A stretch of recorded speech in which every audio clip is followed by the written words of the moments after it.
welcome to Perc Papi, and we're going to be bringing you the best of the world news in Norway, and going to be creating some good content. You know, we can talk about fashion, sports, music, shit that drives us crazy, shit that drives Norwegians crazy. It's gonna be a fun show, man. I'm happy, man. Hey. You excited, Papi? Papi's excited. Papi's always excited, ladies. Hey, he had to drop that shit. We're gonna take you for a little introduction about who we are, what and what we're doing, and we're filming some episodes already, and we're gonna come at you with a bunch of good content soon. So First, tell us about you, man. Where are you from? What's your background? My name's Percy. Call me Perce. I am from Athens, Georgia. I'm from the dirty South, the country town.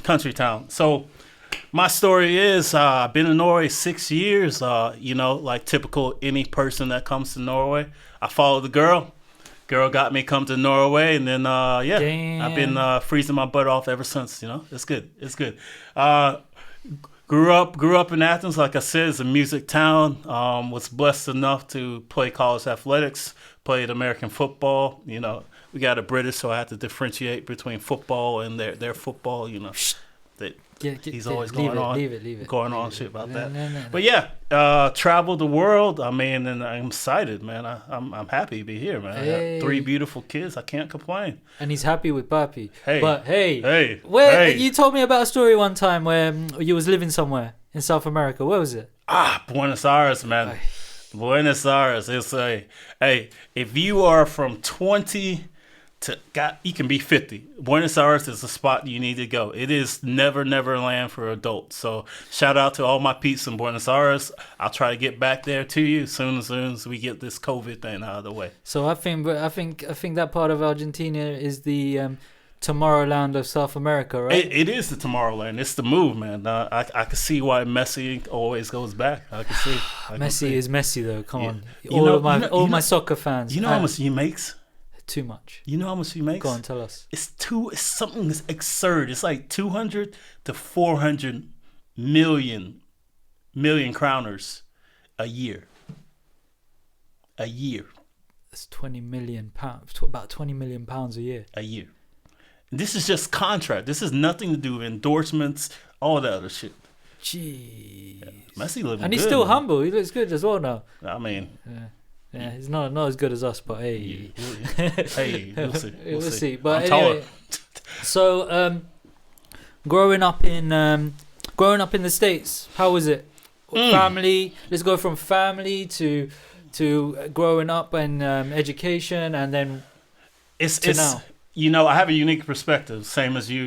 We come from immigrant background, so my parents got a green card. In African terms, we call it the lottery. So I always tell my friends, my parents won the lottery, but to Africans, that just means that you get a visa.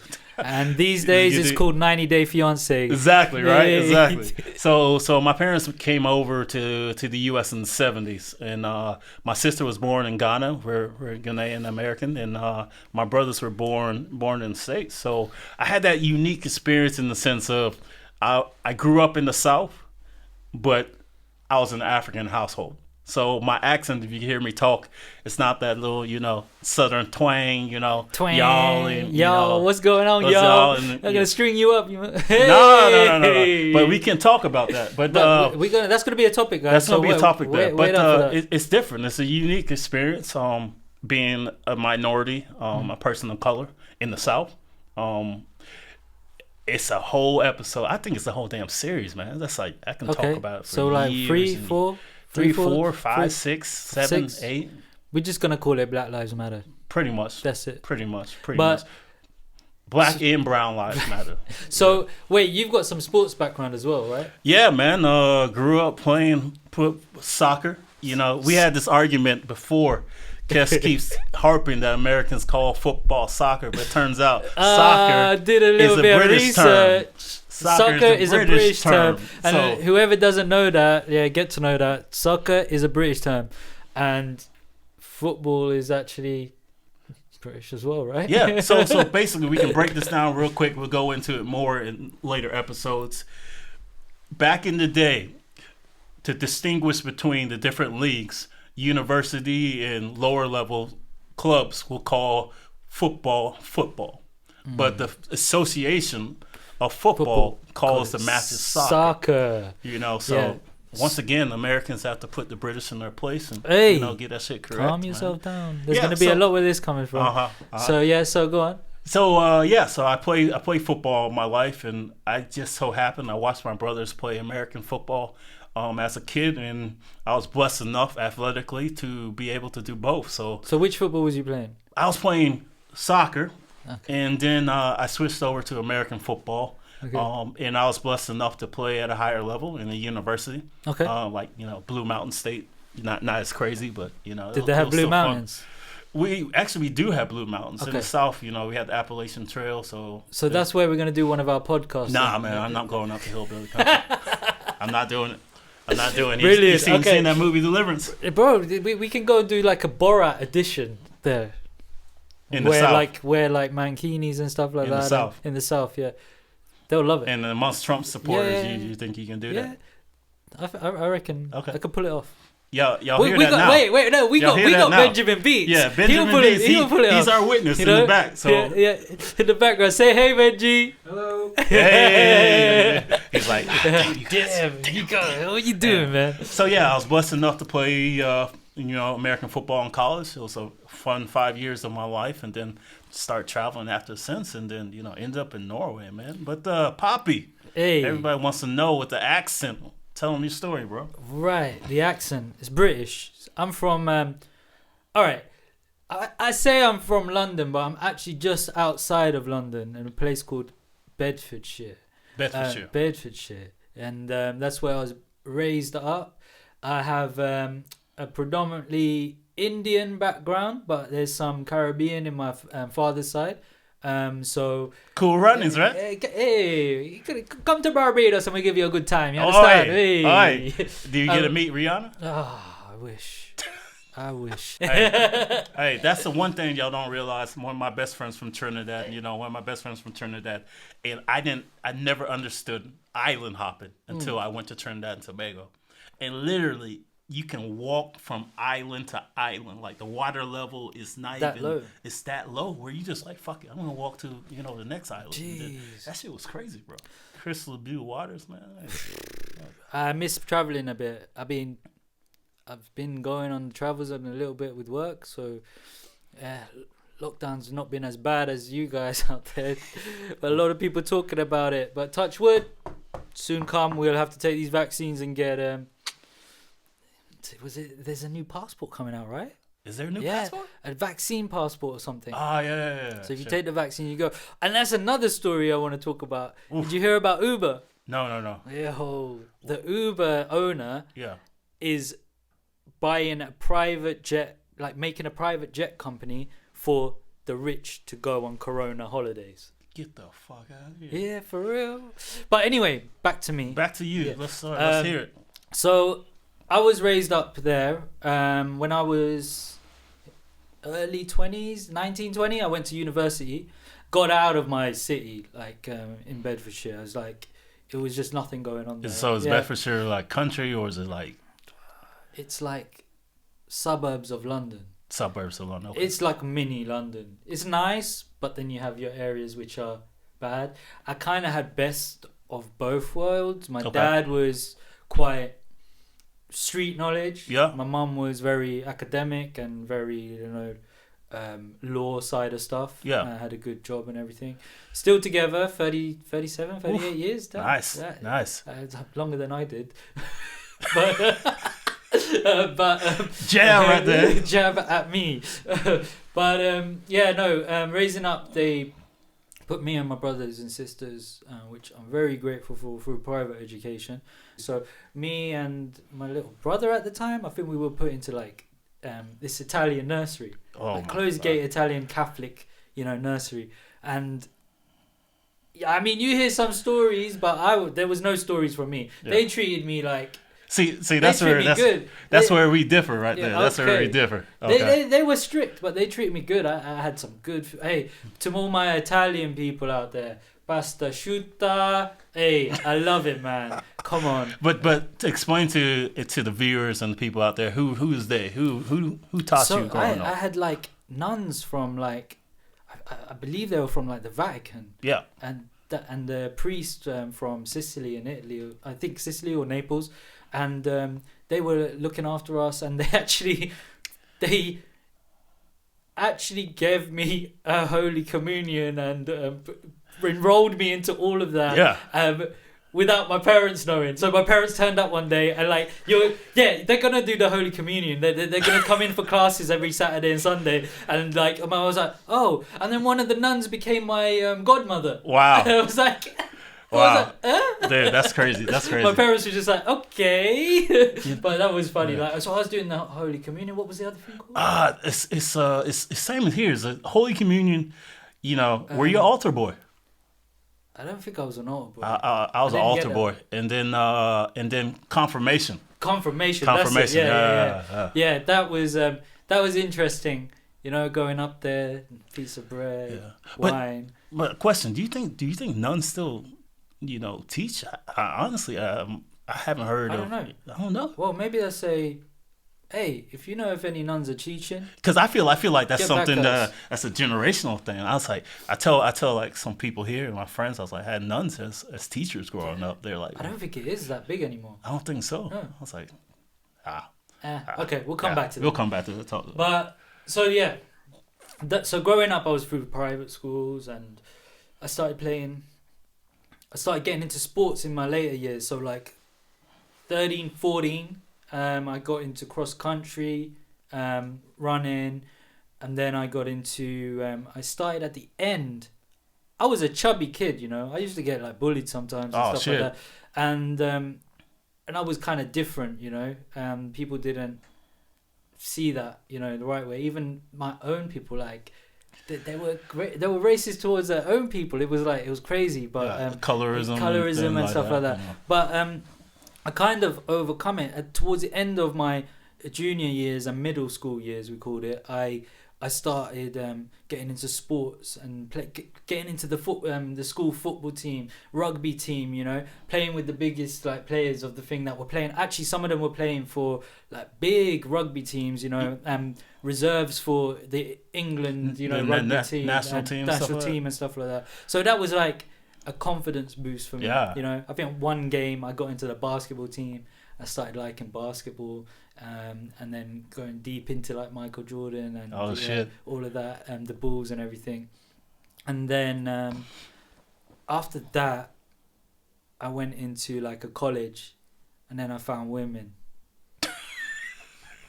That's what happened, man. You found women? You discovered women? I found women. But I had a funny thing in school as well. Like my teachers, I wanted to be a pilot. Okay. I wanted to be a pilot.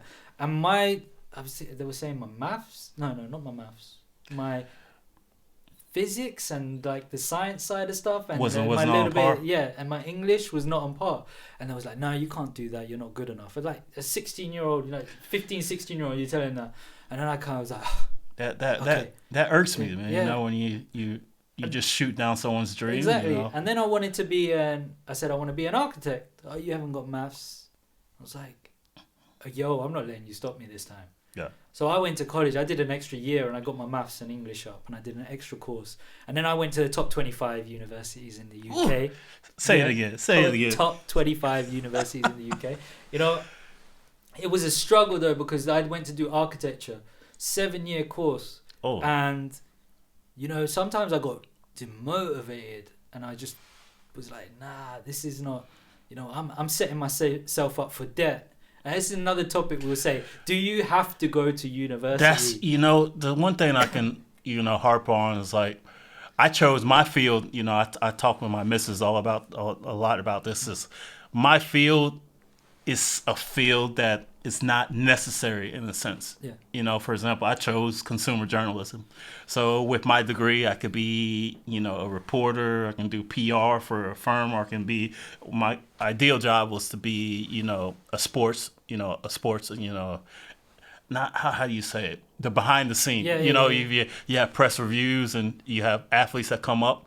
there's certain shit they can say and there's certain shit they can't say. I'm the person in the background like, don't say that shit. That's what Benjamin should be doing. That's right what now, Benjamin. He's not helping us right now. No, that's like there's certain shit like, hey, stick to this script. By the way, I'm getting like funny faces when I'm bringing up topics from him. It's like, you can't see my eyes right now. You're like, you will later. But like, he's just like, can you say that? So it's like the path that I chose. It's not, in a sense, it's not something that I would choose for my kids. I would say to I have 3 beautiful kids, I'll say choose something that you have a backup plan in the sense of technical. Growing up, my dad would say, go technical. Don't worry about going to these big universities. This is before I decided to play football. It's like, go be an engineer or be a mechanic or, something like that. And I'm like, nah, man. I'm hearing from these kids, I'm like, ain't no girl want to date a mechanic. Yeah, I don't know. There's girl mechanics now, and I find that hot. But, changing their shift. You don't see that in the United States. So of course he has to bring females. Well, you don't see it in the United States. You don't see that. Wait, no, I saw it. Where did I see it? Tell me. Transformers. Megan Fox. Now, Transformers. That was a hot mechanic. Should we go into there? You gonna get in so much trouble right now talking about hot mechanics. Really? I know a couple of hot mechanics here in Norway actually, and why can't they just be mechanics? I want to shout out one, but why can't they just be mechanics? She's not just a mechanic; she's a photographer. She's talented. I think she'll know who she is. Hey, wink, wink. But anyway.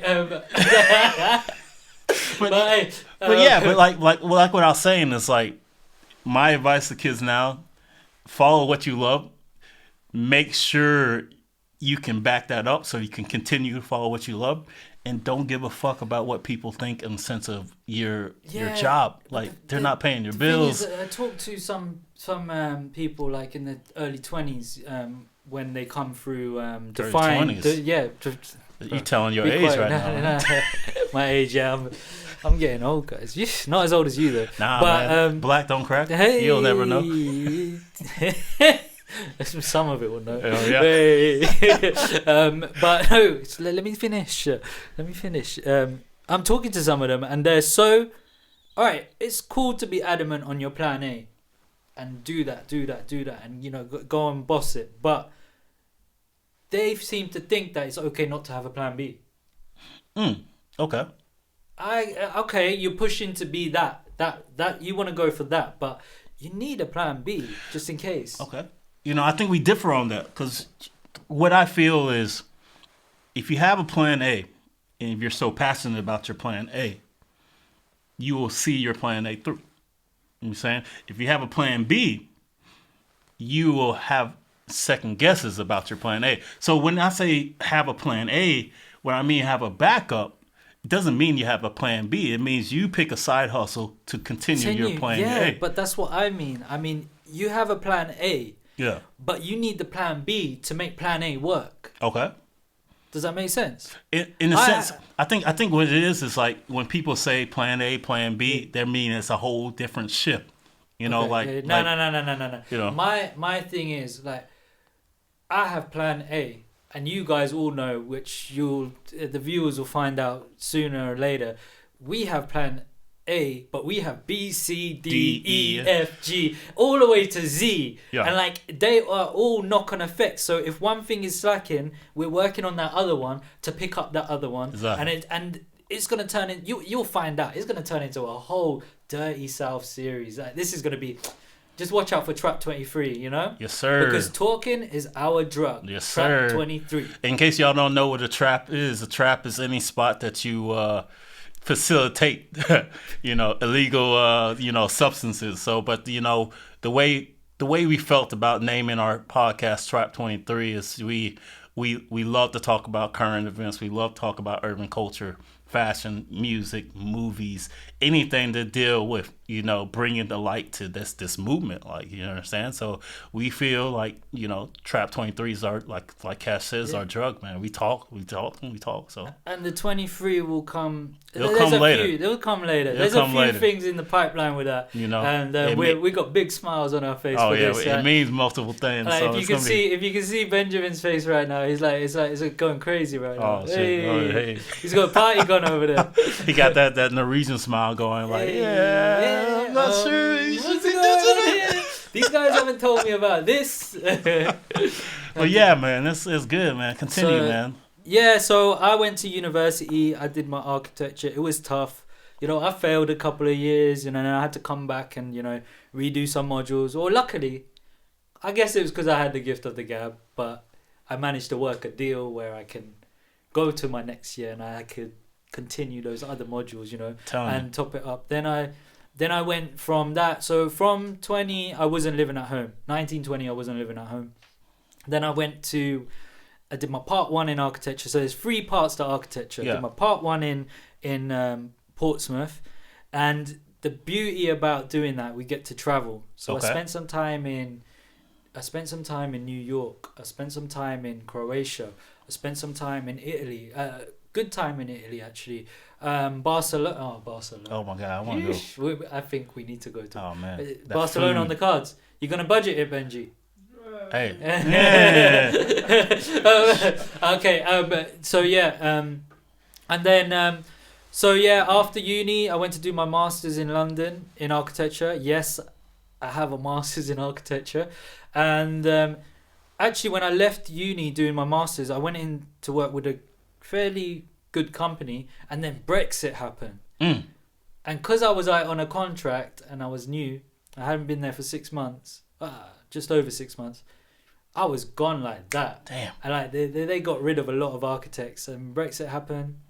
Same time I met my ex, and from traveling to Norway, and we met actually met online, I think. Okay. And I think that's a new new way. Met her. She moved to the UK. Had 3 years in the UK. In the meantime, I was actually finishing off my masters. At that point, so I'm backtracking a little bit here. Finishing off my masters, came out, went into a job. Brexit came, lost that. Yeah. Still with my missus, she's moved over with us. A lot of things happened, and then decided that I need to apply for some different jobs. And I got into aviation. I went up so quick in aviation. It was nice. Wow. I loved it. And then I realized, 6 months in, a year in, I realized, wait a minute, I wanted to be a pilot. I'm working with aviation now. It's weird how it works out. Exactly, and I'm earning more money than a assistant architect, you know, which I was. I wasn't an architect. I had to call myself an assistant architect because I didn't want to do my part 3 and work up more debt. Exactly. And for what? For something I'm not going to potentially go into. So I started doing architecture freelance, working at this airport. I was working with big companies like Harrods Aviation, big handling companies, and turning aircrafts. A basic job, but you need some knowledge for it. You're messing about with some big aircrafts. Yeah, it's a lot of liability. A lot of responsibility. So that was, I loved it, and I'm still doing it. I'm like, then when the missus said, the ex-missus said she wanted to move to Norway, I was like, that's what I wanted to do in the first place. She got you that, huh? Yeah, I was like, let's go. So, funny story. So, I had some contacts here in the aviation business, and one day I was here visiting because she already moved. I was here visiting, and I wanted to meet the station manager for the airport, for the company, the rival company that I was working for in the UK.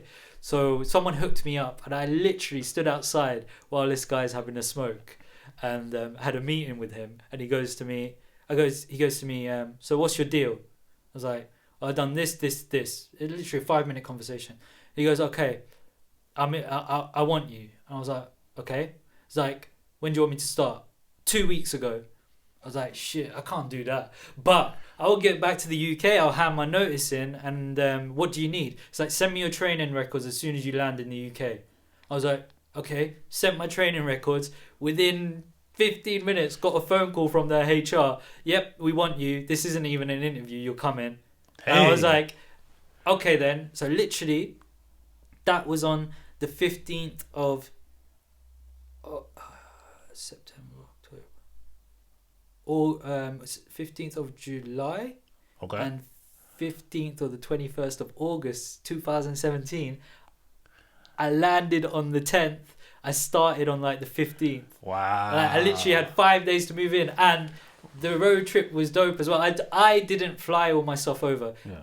I took a road trip from the UK to Norway, which we can talk about. That was, oh man. I hopped through all these cities and I came here to Norway. So wow. I didn't just have it just wasn't a jump on a plane and move to Norway.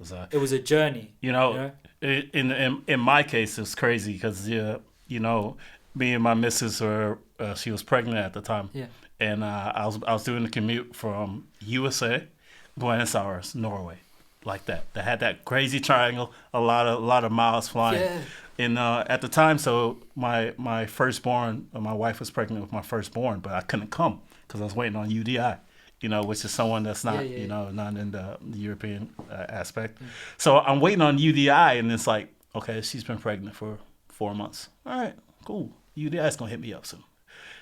Okay, 7 months. Oh, UDI is gonna hit me up soon. 9 months. Okay. Am I gonna make it in time for the birth of my son? So finally, the missus hit up UDI. It's like, yo, I'm due like in like 2 weeks. Like, what are you gonna do? Is the paperwork through? And they're like, oh, what's his name? And they said my name, and they're like, oh, no one looked at it. And I was like, no. Are you kidding me? Did they fast track it? They just like, oh yeah, you can come. So I literally flew to Norway, got to Norway. 2 weeks later, my firstborn was born. Okay, and I was like, thank God I made it. But I was like, damn, you got me waiting for a goddamn year. Sitting there, I'm like, oh man, that's another crazy thing we can talk about. It's like, that's a lot of things like that. So now we're here. Now we're here, man. Now we're here. Like a lot's happened over the year. Okay. Last year, I think a lot's happened for everyone over the last year, but life is good, man. Life is good. I met these beautiful guys. So I'm just gonna talk a bit about how we met and what happened. So I did a shoot for Percy for him and his family. Through Teddy uppercut Teddy. Oh, uppercut. You guys need to add up uppercut on Instagram. We'll flick it down in the comments. Mad swag right there. But he's got swag, and if you want any styling tips from that guy, jeez, he's dope. So anyway, because of that guy, I got a gig with this guy, and took some pictures. They turned out like his kids. Beautiful. I think that's the one thing all parents want to make sure your first is your kids healthy, and second, they don't end up looking like gold. So thankfully, my kids don't look like that, so I'm good. Well, they get it from you and your beautiful wife. Man. Yeah, man. We're very blessed to have three kids that are easy on the eyes. I would say easy on the eyes, and that's going to be another one we're going to talk about. Oh yeah. Yes, and then. I wanted a new camera at Christmas, didn't I, Benji? Didn't I? I wanted a new camera. So I went to see this guy, and we ended up. I went to his house, and we ended up having a conversation for a good 1.5, over 1.5 hours probably, just talking about things going on, anything and everything. And it was actually really nice to meet him, and I didn't know it was going to escalate with either of you. Until I put, some of the followers on Instagram, again, follow us on Instagram, Facebook. We're going to have everything. We'll put it down in the comments. At Perc Papi. Percy and Papi. Perc and Papi. Perc and Papi. Yeah. I like the E though. Alright, Perc and Papi. But no. And yeah, I didn't know that it was going to amount to anything until I put a story. It was a story, right? Yeah, it's a story. I put a story with a yes/no.